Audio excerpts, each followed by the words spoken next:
Fala pessoal, tudo bem? Patrick Sampaio, sou médico neurologista e hoje estou aqui com vocês em mais um vídeo no Fala Neuro. E que vídeo é esse que eu vou trazer para vocês? Vem cá, vocês acham que toda consulta neurológica tem que fazer um eletroencefalograma? O EEG? Me fala aí, vocês acham mesmo? Então, isso é uma coisa comum aqui que eu tenho recebido, eu recebo muitas perguntas no consultório e eu vou trazer uma explicação para vocês dos exames em neurologia e como é que a gente vai solicitar alguns deles, além do eletroencefalograma, tá? Então fica aqui comigo nesse canal, nesse vídeo que vai trazer muita informação, tá pessoal? Que é o Fala Neuro.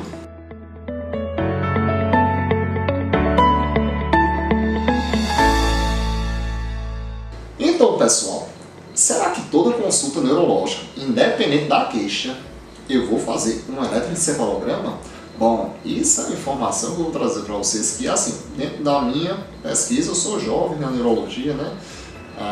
Mas, assim, tem alguns dados importantes. Vejam só, antigamente, quando a gente não tinha o quê? A tomografia, quando a gente não tinha acesso à ressonância, claro que é um exame muito mais recente, quando os tomógrafos só eram localizados em grandes capitais no Brasil, só para vocês terem ideia da questão do acesso a exames complementares, que na época, vamos pegar aqui o tomógrafo, se eu não me engano o tomógrafo chegou aqui no Brasil no ano de 1985, em São Paulo. Se eu não me engano, eu acho que a segunda cidade a receber um tomógrafo foi Recife. Então, é a dificuldade, imagine só, você está no interior aqui da Paraíba, interior de outra cidade do Nordeste, para se deslocar uma capital dessa. Então, naquela situação, né, você tem uma queixa, você ia para um médico neurologista em uma cidade, você tem o que? O recurso era o que? O laboratório e o eletroencefalograma. Então, tinha outros exames sim, mas muito invasivos, que ficariam para situações que você suspeitava que o paciente tinha um tumor, alguma coisa desse tipo. Então, essa cultura de fazer a consulta com o eletroencefalograma, claro, ela criou suas raízes e seu costume, só que, vejam só, de acordo com a evolução, com o tempo, com a acessibilidade a exames, melhora dos exames laboratoriais, uma melhora na tecnologia, claro, para exames de imagem, que seriam os tomográficos. Claro, também uma melhora dos exames eletroencefalográficos, no caso o eletroencefalograma. E claro, também agora com acesso a toda a ampla variabilidade dos exames em genética e do exame do lipo, a gente, veja só, a coisa mudou de jogo. Então, vejam só. Atualmente, lembre-se, isso aqui é minha recomendação. Eu não vejo sentido você fazer uma consulta hoje e claro, pedir um eletroencefalograma sem escutar a queixa do paciente. Imagine só que você está com dor no dele, sei lá, está com o pé formigando, talvez assim, isso aí até poderia ser, tá? Mas assim, você tem uma queixa de dor, por exemplo, uma dor de cabeça, vai fazer sentido solicitar esse eletroencefalograma? Não, do meu ponto de vista não, né? Então assim, primeiro ponto, para a gente neurologista, lembre-se, eu já disse a vocês em outros vídeos, isso é uma especialidade muito clínica, é uma especialidade clínica em que a história, a gente já monta, digamos aqui, um script diagnóstico que a gente chama de topografia, imagina a área que é afetada no cérebro, que tipo de manifestação poderia ser aquilo, e a gente vai entender que exame complementar poderia me trazer que informação, ou seja, confirmar a topografia e talvez já me trazer o que? Uma etiologia. Então vamos lá. Suponha que eu pego o exemplo aqui da dormência no pé. Eu pego um membro inteiro ficando formigando. De repente, começa a formigar e fica formigando por alguns minutos e depois para. Aí realmente, digamos que essa queixa aparece várias vezes e eu peço um eletroencefalograma. Digamos que no eletroencefalograma eu venho aqui com uma área de crises convulsivas naquela área que corresponde ao pé direito. Então eu fiz o que? A topografia eu já vi o fenômeno etiológico, que eram crises focais, e ali a gente já fechou o diagnóstico e vai propor o quê? Um esquema, um plano terapêutico, né? No caso aqui, eu geralmente chamo de plano terapêutico. Então vejo que nesse caso, nessa queixa, o eletroencefalograma foi muito útil. Agora, claro, diferentemente dessa queixa, a gente vai ter, por exemplo, uma queixa de dor, um paciente com dor de cabeça, de início recente, uma dor que ele nunca sentiu na vida, eu vou pedir um eletroencefalograma? Não. A gente tem outros exames, aí que veio o advento o quê? Da imagem, né? Então vejam só, a tomografia é um exame rápido, assim, ele é um exame acessível, que a gente já observa o quê? Eu vou te falar aqui, pelo menos na minha realidade, que eu conheço esse estado da Paraíba. A gente tem exame tomográfico da capital até a última cidade do sertão, praticamente. Cajazeiras, a gente tem tomógrafos nessas regiões. Então, a gente, no meio do estado, a gente tem várias cidades com um exame que tem acessibilidade ao tomógrafo. É um exame que vai pegar ali, é muito bom para queixas agudas, que a gente vai ter o quê? Queixas que você está para avaliações em pronto-socorro, né? Pacientes além com queixas de dores, no caso dor de cabeça, pacientes que tiveram perda de força, que eu estou suspeitando de AVC, então tem que ir para o exame tomográfico, sobretudo em um hospital.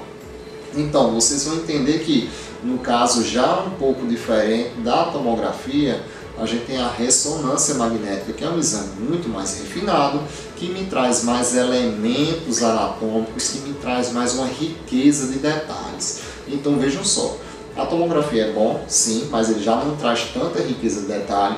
Ele tem a questão da exposição à radiação X, que isso é um fator que deve ser levado em consideração, principalmente quando você vai expor uma criança. Então vejam só, a gente geralmente tem que ter cuidado para estar pedindo exames tomográficos de demasia em crianças.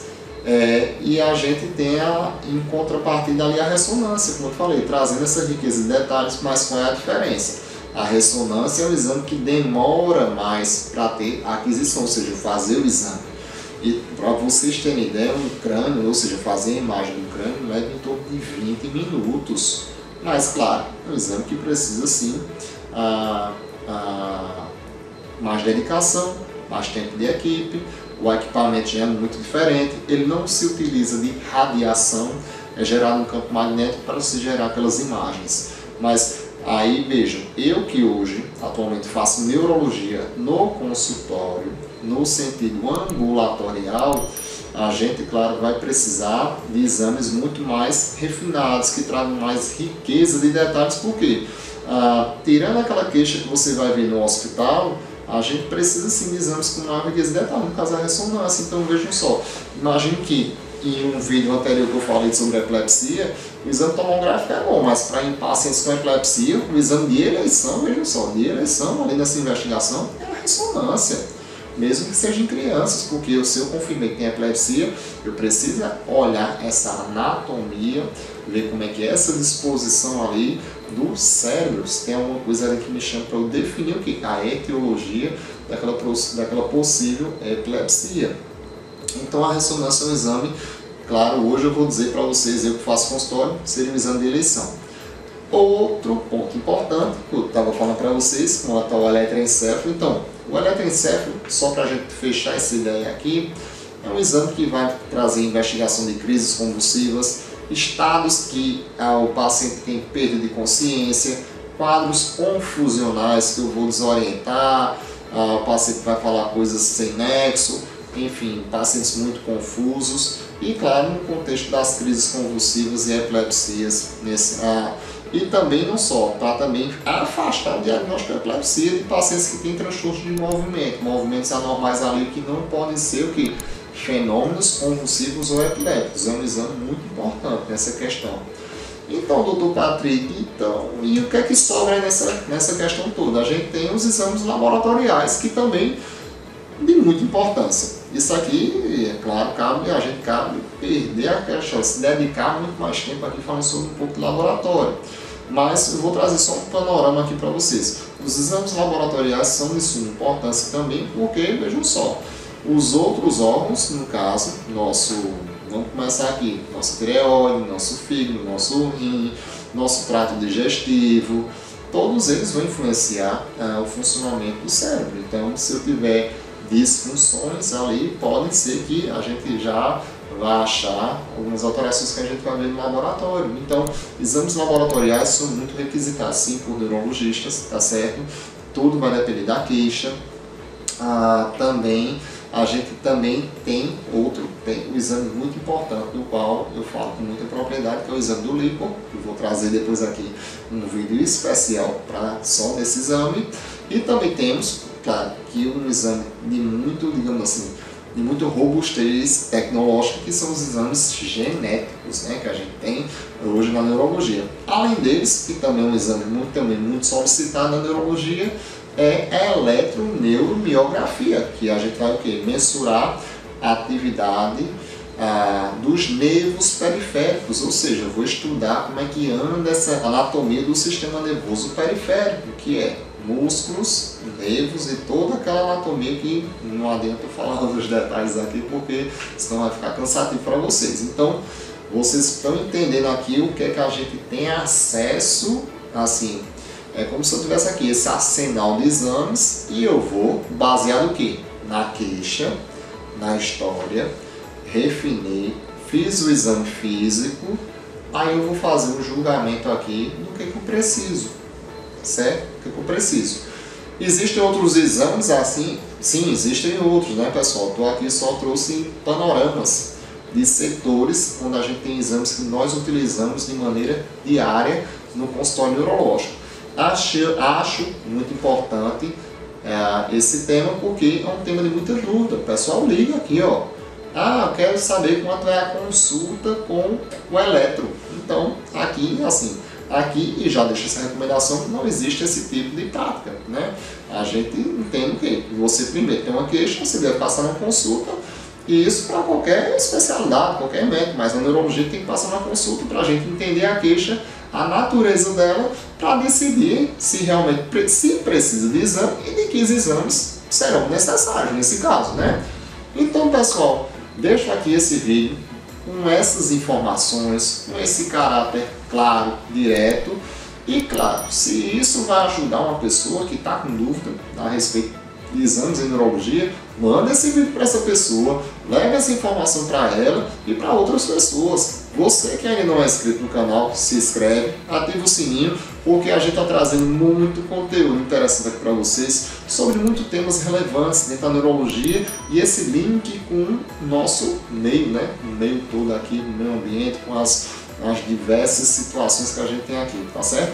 E esse canal aqui é o Fala Neuro.